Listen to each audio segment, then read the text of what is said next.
Untuk para hadirin yang hadir, salam sejahtera untuk kita semua. Yang saya hormati, Bapak, Ibu, Dewan Juri sekalian.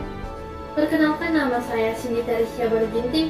Saya berasal dari 11 IPA 1 Sekolah Santo Ignatius Medan. Sebelum saya memulai pidato saya, baiknya marilah kita mengucap syukur kepada Tuhan Yang Maha Esa, karena atas berkat dan rahmat-Nya kita masih dalam keadaan sehat tanpa kekurangan satu apapun. Pada kesempatan ini, di perlombaan ini, saya akan membawakan pidato yang berjudul Mari Wujudkan Kemerdekaan Belajar. Berbicara tentang Merdeka Belajar. Merdeka Belajar adalah program kebijakan baru dari Menteri Pendidikan dan Kebudayaan Republik Indonesia tentang pelaksanaan kurikulum belajar Indonesia. Sebelum program itu diluncurkan, dan mungkin sampai sekarang, para pendidik di Indonesia masih lebih mementingkan cara dan metode yang sama mengajar kepada setiap anak yang memiliki bakat, minat, kebutuhan, bahkan cita-cita yang berbeda.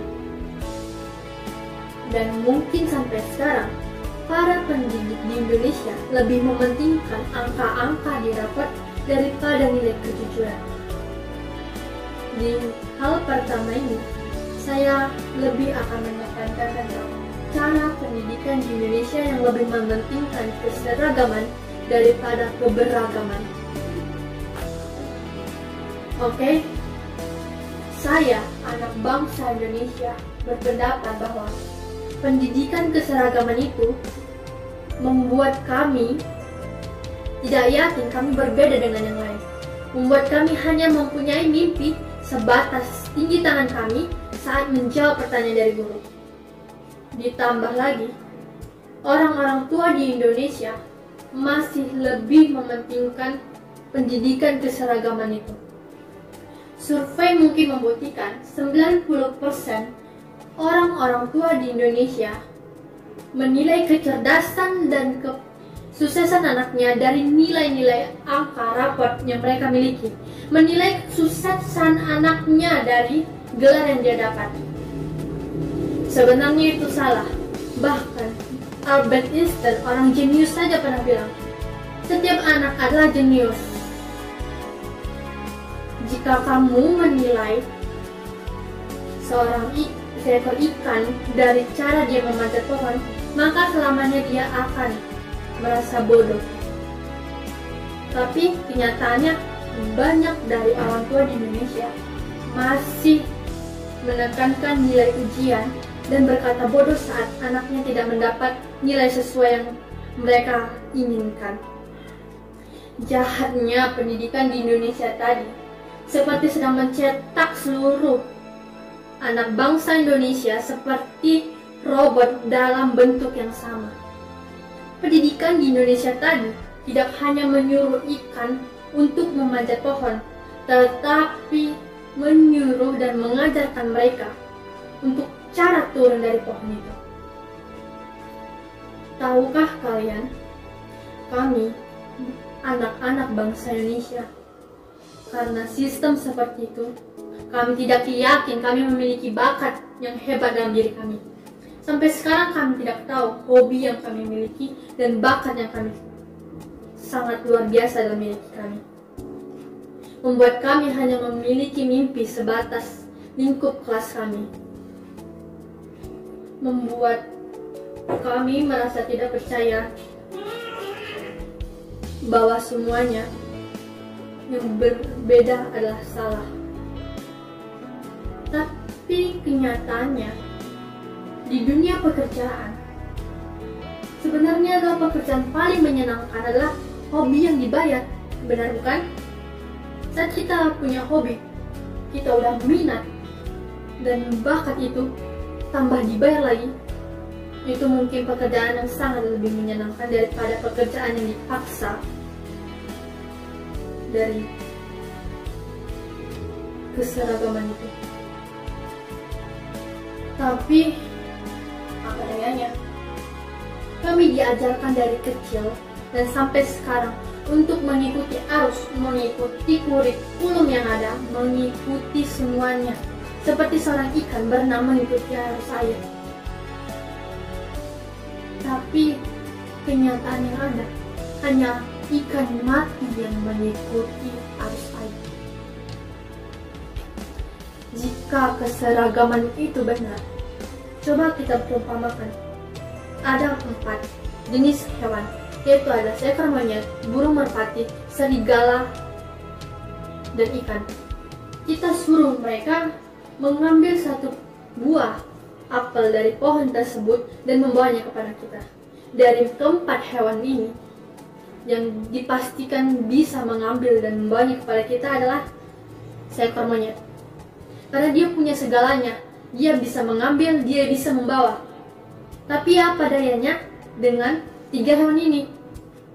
Seperti serigala, dia mungkin bisa membawanya, tapi dia tidak bisa memanjat pohonnya. Dengan burung merpati, dia mungkin bisa menggapai buah itu, tapi dia tidak bisa membawanya. Apalagi ikan, dia tidak bisa semuanya. Tok tidak bisa. Alam aja udah mengajarkan kita bahwa kita tidak bisa memaksakan seseorang untuk menjadi apa seperti orang lain. Di Stephen, kecerdasan Stephen aja, kita tidak bisa menilai kecepatan thinking dalam menghafal seperti sensing, dan kecepatan sensing berpikir seperti thinking. Itu tidak akan pernah mungkin. Semua orang sudah diciptakan porsinya masing-masing dan kelebihannya masing-masing. Tapi karena merdeka belajar ini, beban kami para anak bangsa lepas sedikit begitu saja. Kenapa? Sekarang kita sudah dimasuki era di mana gelar tidak menjamin kompetisi, kelulusan tidak menjamin kesiapan berkarya. Sekarang dunia telah berkembang, dunia teknologi telah ada, dan dunia butuh anak-anak bangsa yang kreatif, inovatif, mandiri, dan krisis. Mereka tidak butuh anak-anak bangsa yang menghafal sampai bab-bab yang tidak jelas. Mereka butuh seorang yang bisa menaklukkan teknologi. Jadi, para orang tua dan teman-teman sekalian dan guru-guru sekalian, mari kita wujudkan kemerdekaan bangsa. Mari kita bekerjasama mewujudkannya. Untuk orang tua dan guru-guru kami, yakinkanlah kami itu bisa. Yakinkan kami, nilai ujian tadi itu penting, tapi bukan segalanya. Yakinkan kami bahwa nilai bagus itu tidak menilai siapa dirimu. Yakinkan kami punya bakat yang hebat dalam diri kami. Yakinkan kami, jangan takut gagal meskipun nilai ujian kami rendah dan sekali. Untuk para teman-temanku, aku hanya ingin berkata, kalau kamu punya bakat, lakukan, kembangkan. Jangan takut gagal, kita masih muda. Lakukanlah, jangan khawatir kamu jatuh, bangun, jatuh lagi. Nikmati saja permainannya. Kita bermain, kita mencari pengalaman. Benar? Kita bermain, kita mencari pengalaman, seperti bermain di Free Fire, bermain di Mobile Legends, bermain di PUBG. Kita gagal dan kita mencobanya lagi sampai nilai kita tinggi. Itu menunjukkan. Saya harap dari program pendidik ini di Merdeka Belajar, kita bisa sama-sama mengembangkan dan memunculkan para generasi emas yang unggul, yang kreatif, yang mampu berjuang dalam dunia luar, agar kita dapat menciptakan dan memajukan bangsa.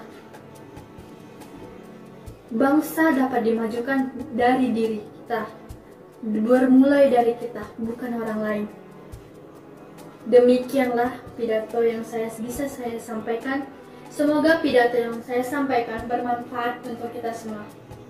Jika saya memiliki kesalahan kata dan kata yang tidak menyenangkan di hati, mohon dimaafkan. Sekian dan terima kasih. Selamat Hari Budi RI yang ke-75. Semoga Tuhan Yesus memberkati. Shalom.